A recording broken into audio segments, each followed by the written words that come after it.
ప్రియమైన సోదరి సోదరులారా, కూడి వచ్చిన మీ అందరికీ ప్రభు పేరట వందనాలు తెలియజేయచ్చు ఉన్నాను. దేవుని ప్రేమించి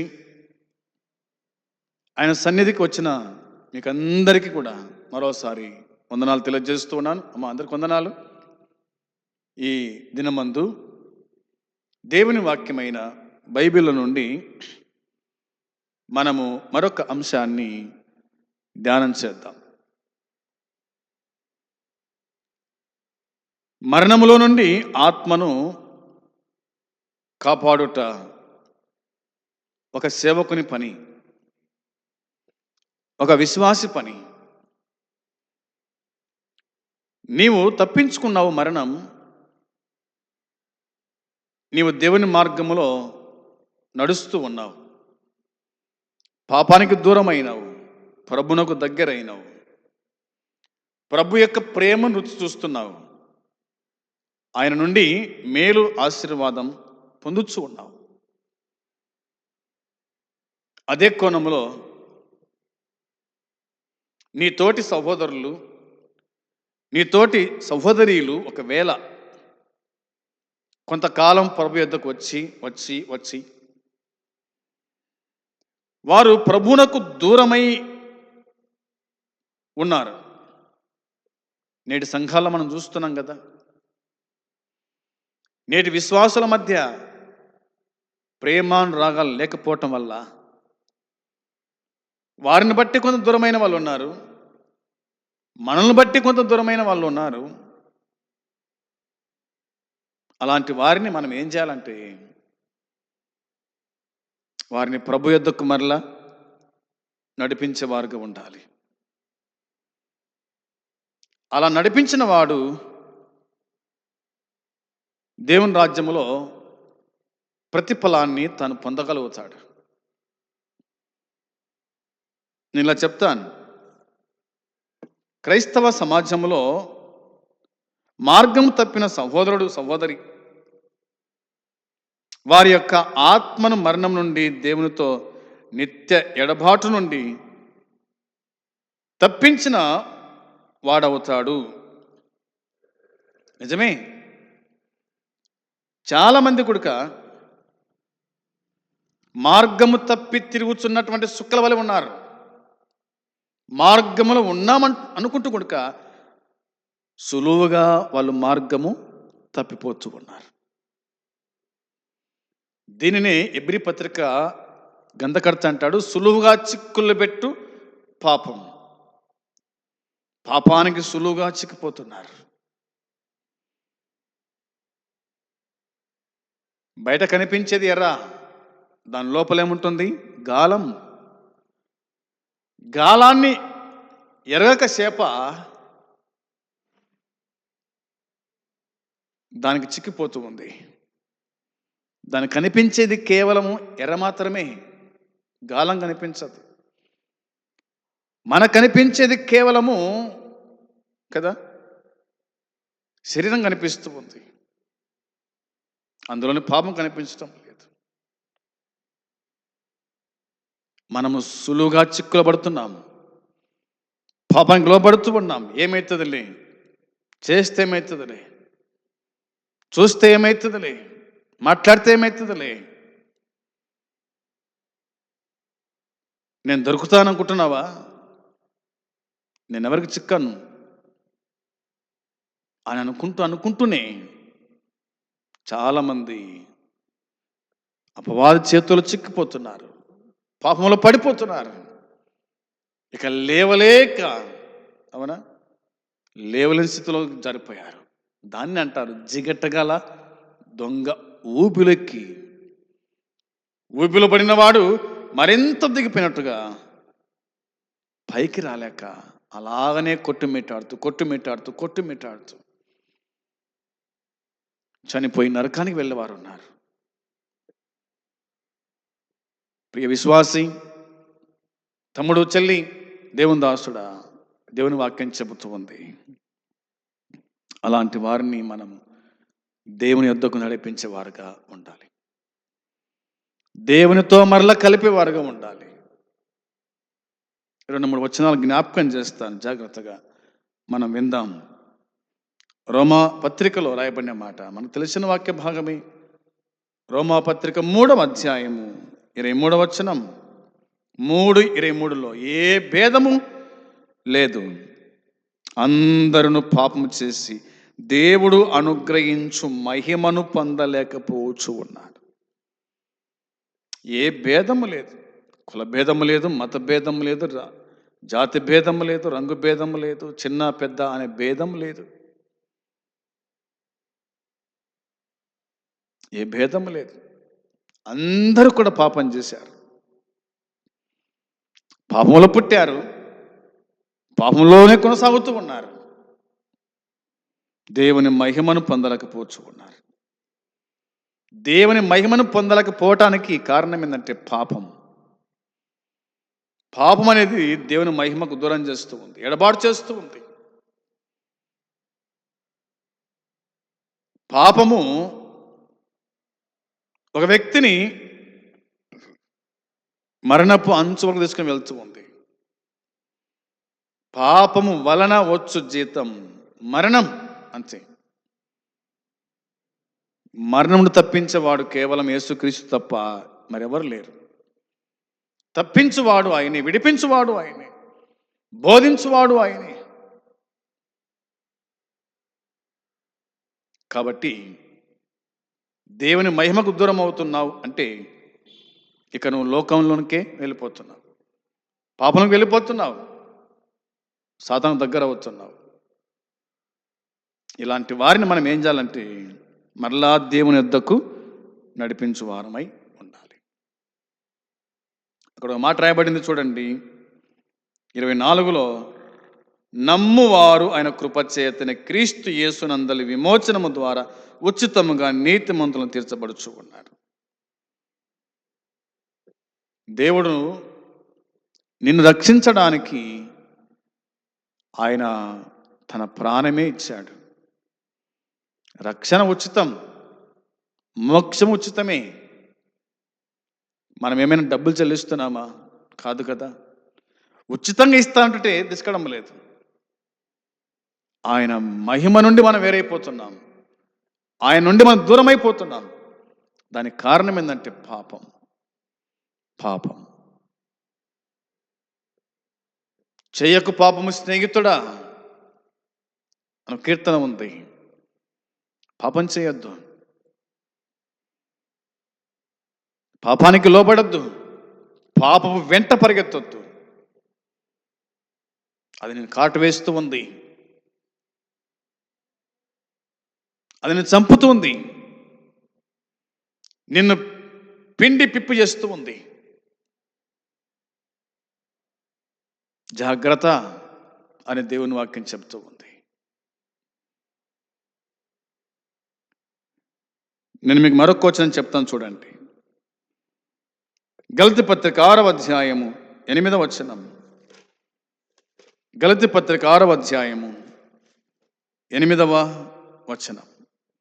ఏలైనగా తన శరీరేచ్ఛలను బట్టి విత్తువాడు తన శరీరమును బట్టి క్షేమను పంట కోయును, ఆత్మను బట్టి విత్తువాడు ఆత్మ నుండి నిత్య జీవమును పంట కోయును. ఈ మాట గమనించారా? తన శరీరేచ్ఛలను బట్టి విత్తువాడు తన శరీరము నుండి క్షయమను పంట కోయును, క్షయమను పంట కోయును. ఆత్మను బట్టి విత్తువాడు ఆత్మ నుండి నిత్య జీవమును పంట కోయును. ఇలా అన్నాడేమో యాకోబు, నువ్వు దేని విత్తుతావో అదే పంట కోస్తావు. నువ్వు ఏ పంట విత్తుతున్నావో అదే పంటనే కోస్తావు. విత్తిందొక పంట, కోసేదొక పంట కాదు కదా. అవునా? అటైతే బాగుండు. ఇంకా అట లేదు. నువ్వు దేని విత్తుతావో అదే పంట కోస్తావు. పాపం అనే పంట విత్తినావు అనుకో, అదే కోస్తావు, అంతేం లేదు. నేను బాగుండలే, నాకేమైంది అనుకుంటావేమో కానీ కాదు. నీ దారి గుండెనే వస్తారు నీ పిల్లలు కూడా అంతే. నువ్వు ఏం చేస్తావో అది నీకు చేయబడుతూ ఉంది. అర్థం కావడంలే, అర్థం చేసుకోవడంలే. చాలా బిరుసుగా, చాలా మరి గర్వంగా తిరుగులాడే వాళ్ళు ఉన్నారు. దేవుడు అంటే భయం లేదు, సేవకులంటే భయం లేదు, వాక్యం అంటే భయం లేదు, ఆరాధన అంటే భయం లేదు. ఈనాటి నెల మరి ఎక్కువ అయిపోయింది. వచనాల నుంచి పిల్లలతో ఆటాడుకోవడం సరిపోయింది. ఏడిస్తే అట్నింటికోవడం, ఆరాధన సైతం ఇంకోటింటికోవడమే. ఏం చేయాలా, ఏడ్చాలనా, నవ్వాలనా అర్థం కాని పరిస్థితి. నువ్వు ఏ పంటకు విత్తుతావో అదే పంటకు వస్తావు. తన శరీరేచ్ఛలను బట్టి విత్తువాడు తన శరీరమును నుండి క్షయమైపోయే పంటకు వస్తాడు.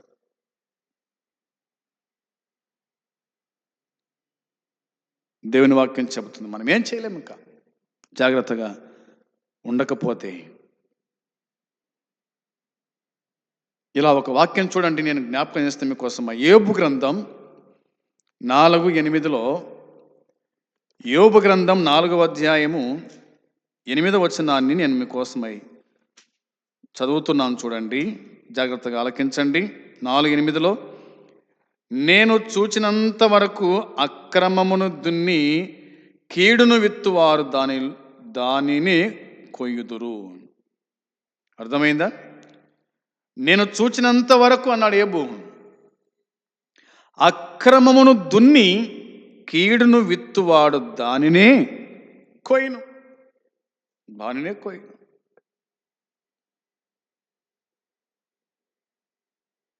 సామెతల గ్రంథం 22:8 మనము చూడగా, దౌష్టమును విత్తువాడు కీడును కొయ్యును, వాని క్రోధమును దండము కాలిపోవును. దౌష్టమును విత్తువాడు కీడును కొయ్యును, వాని క్రోధమును దండము కాలిపోవును. అంతే, వాడు కాలిపోతాడు, వాడు కాలిపోవును అని దేవుని వాక్యం చెబుతూ ఉంది. ఎంత ఘోరమో! అందుకనే మోసపోకుడి, దేవుడు వెక్కిరింపబడాడు. మనుషుడు ఏది విత్తునో ఆ పంటని కోయును. మోసపోవద్దు అని వాక్యం చెబుతూ ఉంది.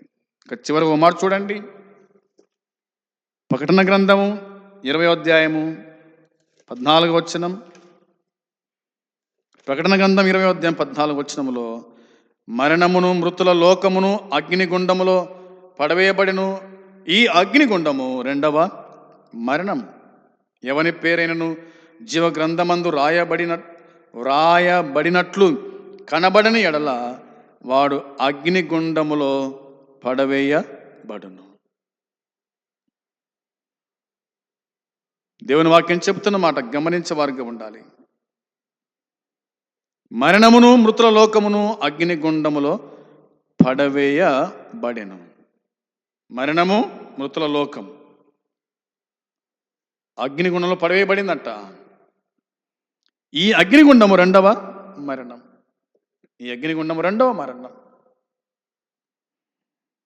ఎవని పేరైనను జీవ గ్రంథమందు రాయబడినట్లు కనబడని ఎడల వాడు అగ్నిగుండములో పడవేయబడతాడు. ప్రియమైన సోదరులారా, నా సహోదరులారా, సహోదరిలారా, నా బంధువులారా, నా స్నేహితులారా, నా అన్నదమ్ములారా, అక్క చెల్లెళ్ళారా, మీ పేరు ఉందా జీవగ్రంథంలో? ఒకవేళ జీవగ్రంథంలో పేరు లేకపోతే గనక నీకోసమై అగ్నిగుండము కాచుకొని ఉంది. నీకోసమై నరకము కాచుకొని ఉంది. అగ్ని ఆరదు, పురుగు చావదు. అగ్ని ఆరదు, పురుగు చావదు. అందులో వేదన, అందులో బాధ. నేను ఈ అగ్ని జ్వాల యాతన పడుచున్నాను అన్నాడు ధనవంతుడు. బాధ మాత్రం కాదు, వేదన. వేదన మాత్రం కాదు, దాహం, కేకలు, అరుపులు. ఇంత అంత కాదు. కాబట్టి మనం ఏం చేయాలంటే దేవునితో నిత్య ఎడబాటు నుండి మనం తప్పించేవారుగా ఉండాలి. చాలామంది ఎడబాటు అయిపోతున్నారు, దూరం అయిపోతున్నారు, వెనకంజ వేస్తున్నారు. ఇలాంటి వాళ్ళు వెళ్ళే నరకం. కాబట్టి తగు జాగ్రత్తగా మనం చూసుకోవాలా. చెప్పండి, ఒంటరికి వెళ్ళి చెప్పండి, వినలేదు. ఇద్దరు వెళ్ళండి, వినలేదు. ముగ్గురు వెళ్ళండి, వినలేదు. సంఘం తీసుకుపోండి, వినకపోతే విడిచిపెట్టేయండి. అది ప్రభు చెప్పిన మాటనే కదా. చెప్పినా వినకపోతే, హెచ్చరించిన వినకపోతే కనుక మనం ఏం చేస్తాం? మన సంగతి దేవుడే చూసుకుంటాడు, అంతే. మనం చెప్పాల్సినంత చెప్పాలా, బతిమాలుకుందాం, అవసరమైతే కాళ్ళు పట్టుకుందాం. అంతకు మించి మనం ఏం చేస్తాం? మనం ఏం చేయలేం. కాబట్టి దేవుని వాక్యం చెబుతున్న మాట ప్రకారంగా వ్యక్తిగత సేవ జీవితంలో మనం ఇతరులను కలసాలి, వారితో మాట్లాడాలి, సువార్త ప్రకటించాలి, కరపత్రికలు పంచాలి, యేసయ్య ప్రేమను గురించి చెప్పాలి. వింటే బాగుపడతాడు, వినకపోతే చెడిపోతాడు. విని రక్షణ పొందితే నిత్య జీవానికి వెళ్తాడు, విని కూడా పెడచోన పెట్టి జీవించేవానికి నిత్య నరకం తప్పదు. అక్కడ అగ్ని ఆరదు, ఆత్మకు చావలేదు. నిరంతరము కేకలు, మంటలు. అందులోనే కాలుతూ కేకలు వేయాల్సిందే. ఆ భయంకరమైన నరకం నుంచి తప్పించడానికి ప్రభు అయిన యేసుక్రీస్తు పరలోకం నుండి కిందకొచ్చాడు, సమస్తాన్ని విడిచిపెట్టాడు, మహిమ వైభవం విడిచిపెట్టాడు, ఆరాధన విడిచిపెట్టాడు. కేవలం మానవ శరీరం దాచి ఈ భూమి మీదకి వచ్చాడు. 33 సంవత్సరాలు జీవించాడు. మనందరి కోసమై తన చేతులు అప్పగించాడు, కాళ్ళు అప్పగించాడు, దేహమంతా అప్పగించాడు. ముఖం మీద ఉమ్మి వేశారు, గడ్డ పెనుకలు పెరికారు, గుద్దారు, కొరడతో కొట్టారు, బెత్తంతో కొట్టారు, చివరికి శిల వేసి డొక్కల బల్లెం పొడిచినారు. ఇదంతా కూడా మన కోసమే. మనం రక్షించబడాలి, నరకం తప్పించుకోవాలి, తండ్రితో పాటు దేవుని రాజ్యములో, నిత్య రాజ్యములో ఉండాలనే ఆశ. ఆ యేసయ్య ప్రేమ, ఆ యేసయ్య ప్రేమ రుచి చూచి పడిపోతావా? ఎవరో ఏమో అన్నారని, ఇవ్వలేదని, పెట్టలేదని వెనకంజ వేస్తావా? దేవుని కోసమై మనం శ్రమ అనుభవించాలి. మనం అనేక శ్రమలు పొంది దేవుని రాజ్యం చేరాలి. ఆ విషయాన్ని గుర్తుంచుకుందాం. ప్రభు యొక్క శిష్యులు శ్రమ పొందారు, కొట్టబడ్డారు, ఏడవబడ్డారు, ఉమ్మివేయబడ్డారు, హేళన చేయబడ్డారు, అవమానపరచబడ్డారు. ఆయన ప్రభు కోసమే సహించారు. సహించలేవా? ఓర్చుకోలేవా? తగ్గించుకోలేవా? అలా లేకపోతే మనం దేవుని రాజ్యం చేరలేం, ప్రభువుని చూడలేం. నిత్యరాజ్యములో, పరలోక పట్టణంలో మనం ఉండలేం. ఇప్పుడే నీ జీవితం మార్చుకో, బతుకు మార్చుకో. ప్రభువునకు ఆత్మను అప్పగించు, ప్రార్థన చేయి. ప్రభు మనకు సహాయం చేస్తాడు. అట్టి కృప దేవుడు మనకు సమృద్ధిగా అనుగ్రహించునుగాక. ఆమేన్. ప్రార్థన. ప్రేమగల తండ్రి, పరిశుద్ధుడైన దేవా, నీ పాదములకు వందనాలు, స్తోత్రాలు, స్తుతులు చెల్లిస్తూ ఉన్నాం. మీరు అందించిన ఈ శ్రేష్టమైన మాటలను బట్టి స్తోత్రం తండ్రి. ఎందరైతే విశ్వాసం ఉంచలేదో, ఎందరైతే నీ ప్రేమ రుచిచుచుకుడక లోకములో పాపములో ఉన్నారో వారిని అందరినీ కూడా నాయన నీ పాదాల చెంతకు నడిపించండి, సహాయం చేయండి. మాకు కూడా సాత్వికమైన మనసు దయచేయండి, ప్రేమించే మనసు దయచేయండి, కరుణించే మనసు దయచేయండి. నీ కృపలో జ్ఞాపకం చేసుకొని కనికరించుమని, కాపాడుమని మీకు అప్పగించుకుంటూ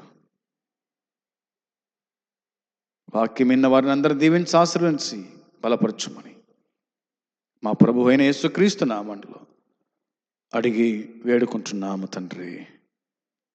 ఆమేన్. పరలోకమందున తండ్రి ప్రేమ, మన ప్రభు అయిన యేసుక్రీస్తు కృప, పరిశుద్ధాత్మ సన్నిధి సహవాసం కూడి వచ్చిన మనకు సకల పరిశుద్ధులకు ఎప్పుడు ఎల్లప్పుడూ సదాకాలము తోడై ఉండునుగాక. ఆమేన్. మంచిది. అందరికీ ప్రభు పేరిట వందనాలు తెలియజేస్తూ ఉన్నాను. వందనాలు.